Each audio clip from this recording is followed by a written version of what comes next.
Today's podcast is sponsored by King's Cleaning Solutions. King's offers carpet cleaning, tile and grout cleaning, upholstery cleaning, natural stone maintenance, area rug cleaning, and hardwood floor cleaning in Kokomo and its surrounding areas. Contact them today for all of your cleaning needs.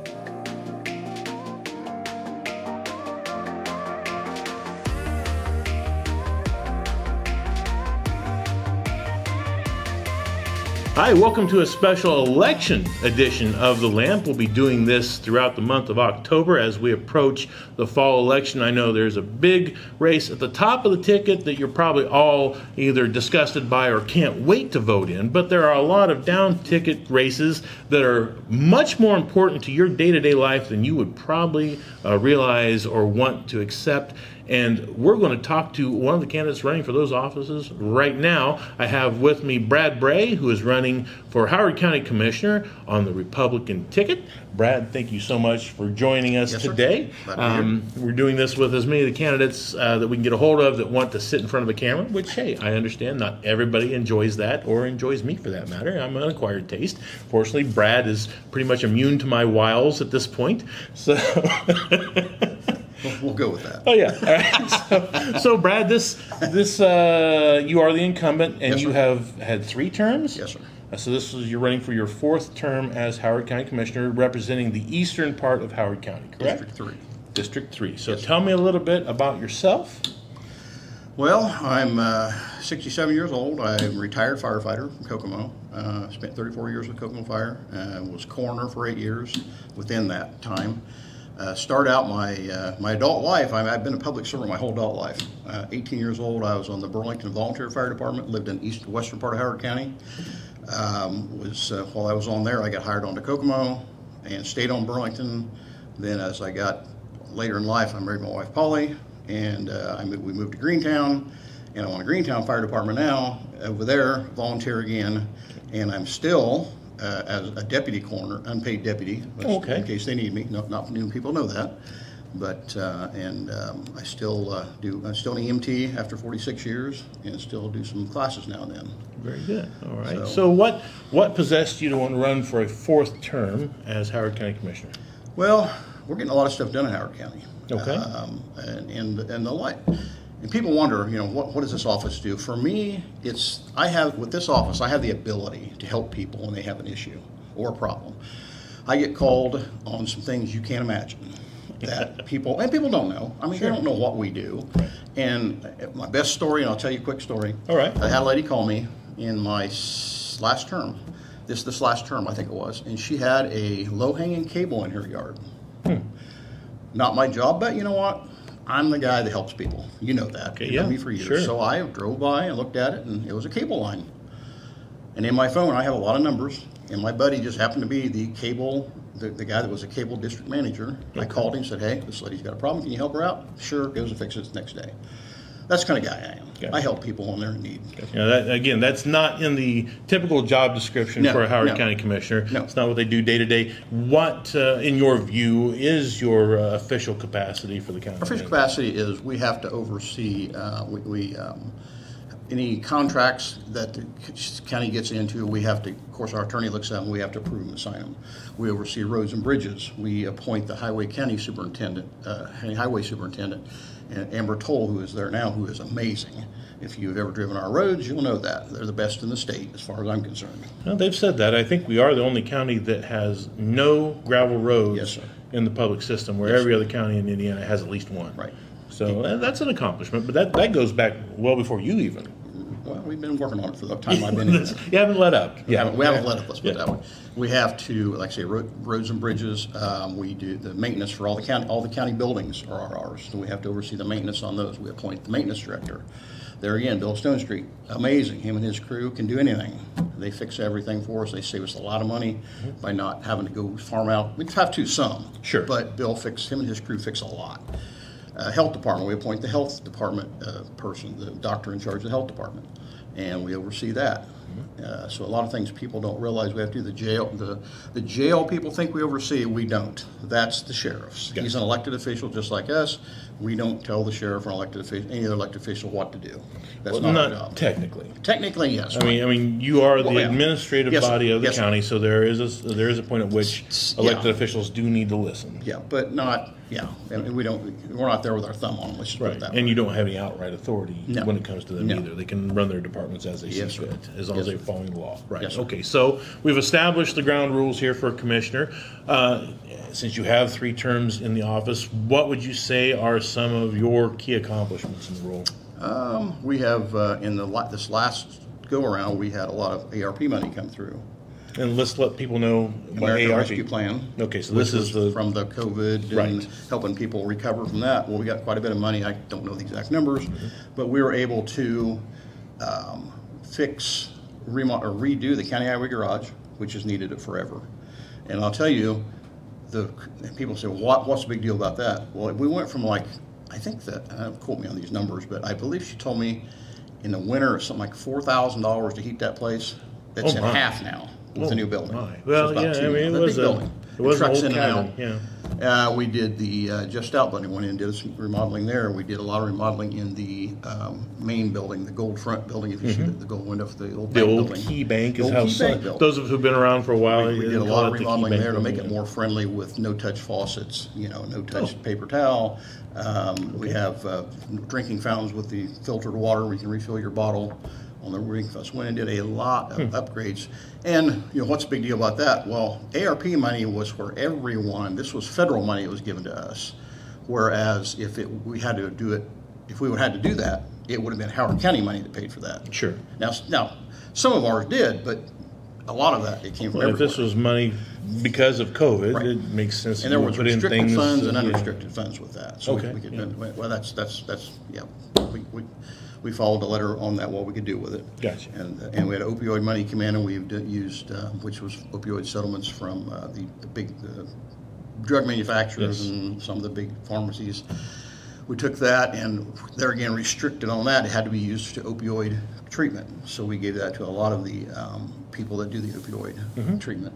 There was some unrestricted, which we can use for other things, there was very little of that, but most of it went for your treatment centers around our area. Gotcha. that take So care of the that. average person did feel the impact of the commissioner's office in those 2 regards, Yes. somewhat. So they will affect your life personally.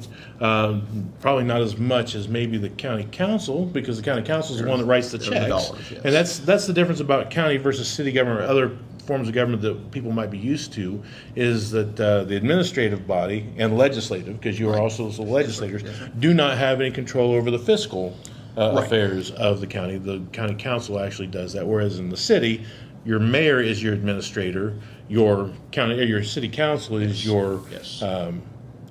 administrative body, and the fiscal agent as well. Right. So it's a little bit of a switch. They always say, like in a little, we fill out the checks, the council signs them. Right. Yeah. And so you have to get along, or you have to agree. If they don't agree, then things don't. That's the checks and balances of the county. So what do you want to accomplish in the next 4 years if elected? There's a couple things. Of course, I'm going to go here. We didn't want to get, but we got a jail looming on in our. Yes. Yes. So we'll hit that. That's one thing So we're going this to have to jail address. was this latest jail. Yeah. Is the second jail that the county's had maybe third. I just remember Yeah. the last one. It's 33 years old. I believe it is. 1992 is when they cut the ribbon on the one that you're in today. It was built because of the judges and the ACLU telling them they have to. Right. And that's the same thing happening here. Lawsuits. Now, specifically, they're getting involved because of overcrowding. Yes, sir. Correct. Not particularly condition. Well, if you've been through it, it's not the great. I mean, it's not terrible, but it needs some help. Sure. Yeah. I mean, I can remember walking the thing 20 years ago and looking at cracks in the walls that you could see outside on. Not enough to slip out of. I mean, maybe a mosquito could, but still there was daylight coming through the walls. Right. So, and that's because you built it on a landfill. Let's be honest. I mean, that's not the most firm ground out there, but it was available, and we're also talking about something that happened more than 30 years ago. So who's going to cast stones at this point? You're the one. Way before mine or your time. Right. Well, I mean, we were around for it, but we weren't making decisions. Yeah. Exactly. But you are making decisions on this now, and a jail is being discussed. We're discussing it, getting studies done to do our due diligence. We have to go before the federal court in November. Okay. And then so we have to have certain steps. If we have to, anybody say they want to build a jail is crazy, because we don't want to. Okay. But if you better have your ducks in a row when you go to this federal court proceeding, or they'll tell you what you're going to build.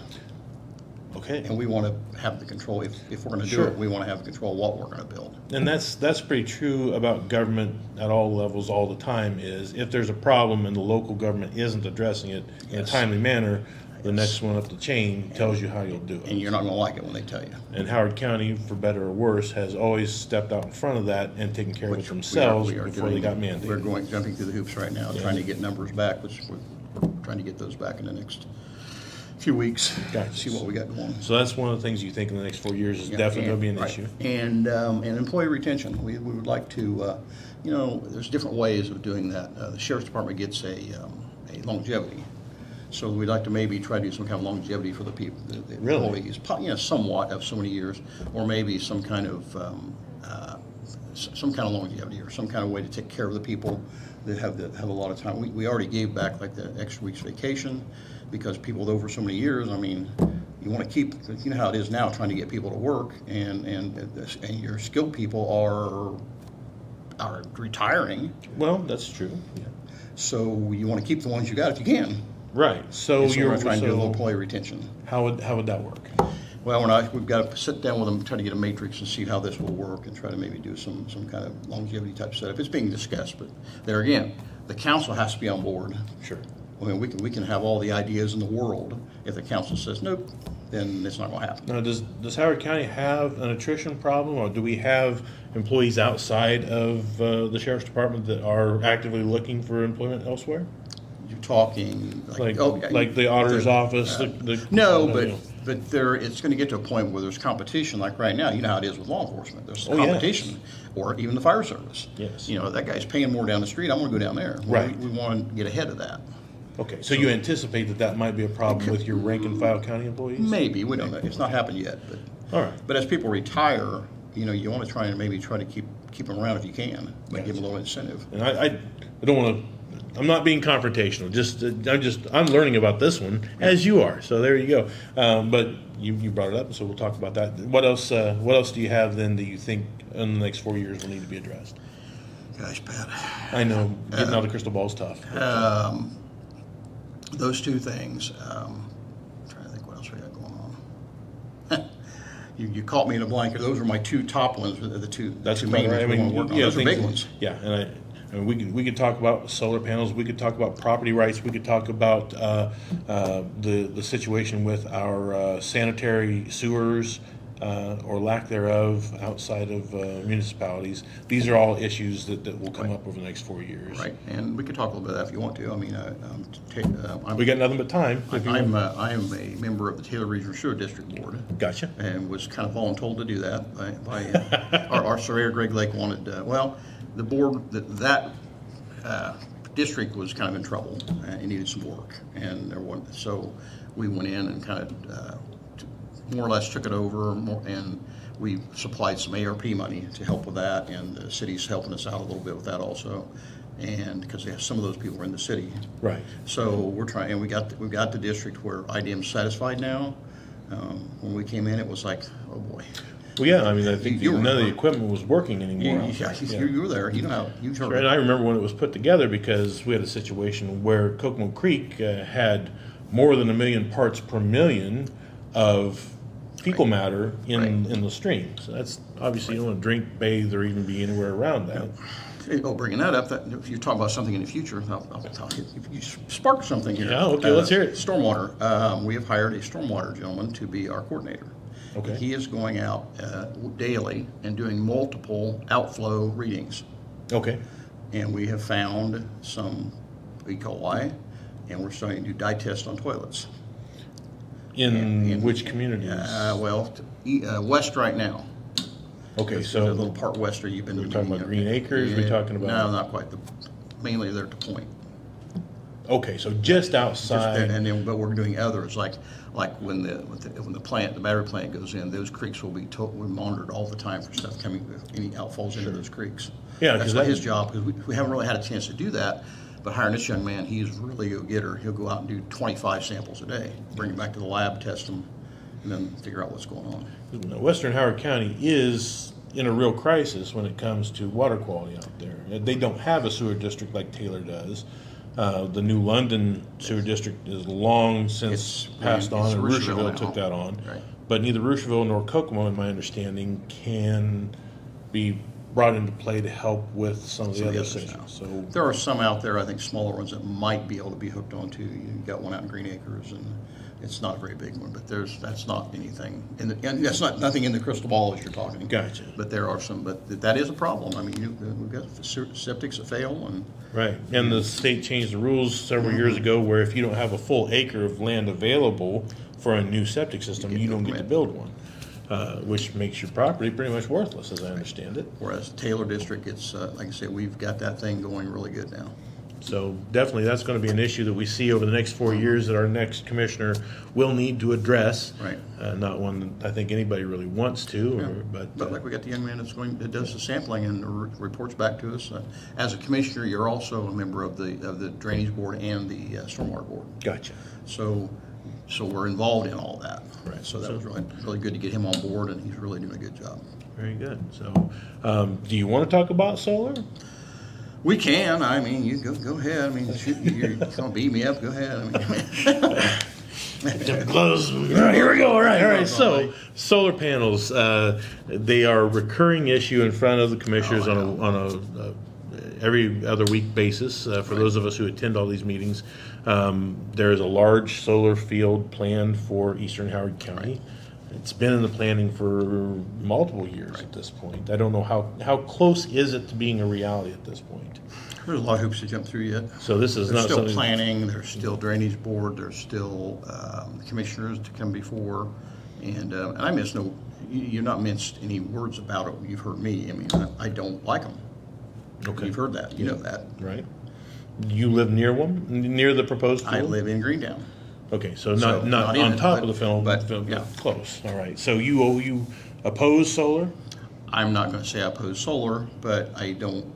In the right places, I think solar is a great idea. Okay. You know, put it on the rooftops of commercial buildings. Sure. You know, there's a lot of area there, but I don't know. But then you got to watch that fine line of property rights. That farmer that's got that land, should he be able to do that?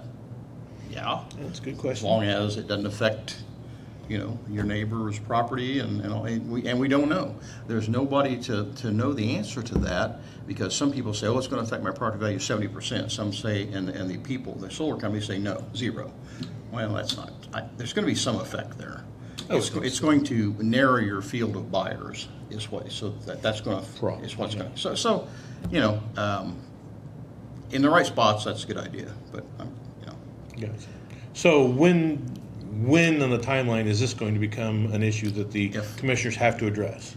We don't know, because it's I'm going to say after the first, probably March or so next year. Okay, so the next commissioner will have to. They'll have to deal with this. Yes. All right. So because we have you've got, like I say, you got planning commission, drainage board, and Greg Lake is very protective of his drains, as he should absolutely, be. Yes. That's part of our job, keep the water moving through Howard County.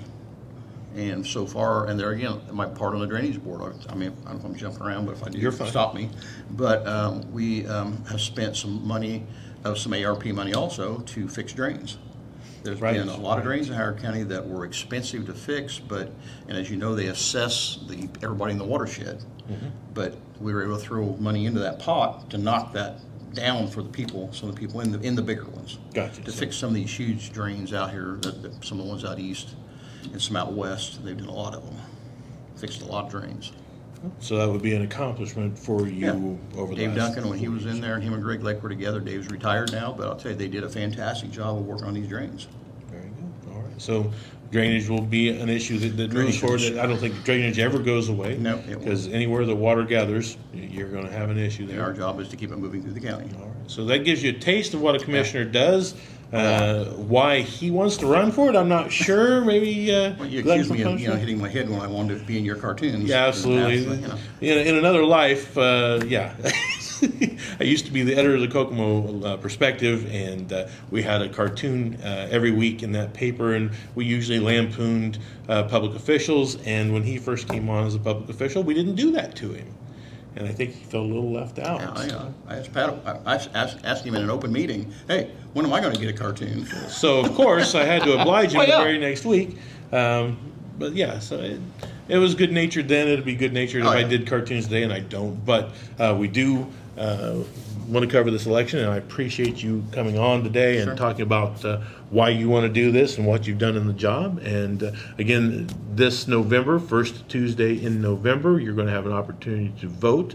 And even though you represent District 3, right? Yeah, that's I can. Everyone in the county votes for the office. Right. So even if you live near Burlington, you're going to have a vote on the District 3 race. Right. You have to live in your district to be the commissioner in that district, but because I asked a question one time, is it at large or is it district? And I go, yes. Yeah, exactly. It's kind of both. So when you get your ballot this fall, you're going to find two commissioners' races on there. You're going to find the commissioner race 2, District 2 and District 3. And District 3. 2 is the central part of the county that will involve all of Kokomo, Center Township, and then eastern out here. With Greentown and Jerome and all those nice little east villages. of the city limits. Yes, so both of those will be on your ballot regardless of where you live in Howard County. Please take the time to research the issues and the candidates and come informed this fall so that we have our best shot at our best representation going forward. I appreciate all of you tuning in and listening. I appreciate you, Brad, for coming on and having this conversation. We will talk with the opponents on this race, and you will get to see those here before the election as well. So make sure to stay tuned and keep watching. Thank you so much for your time, and as always, be good to each other.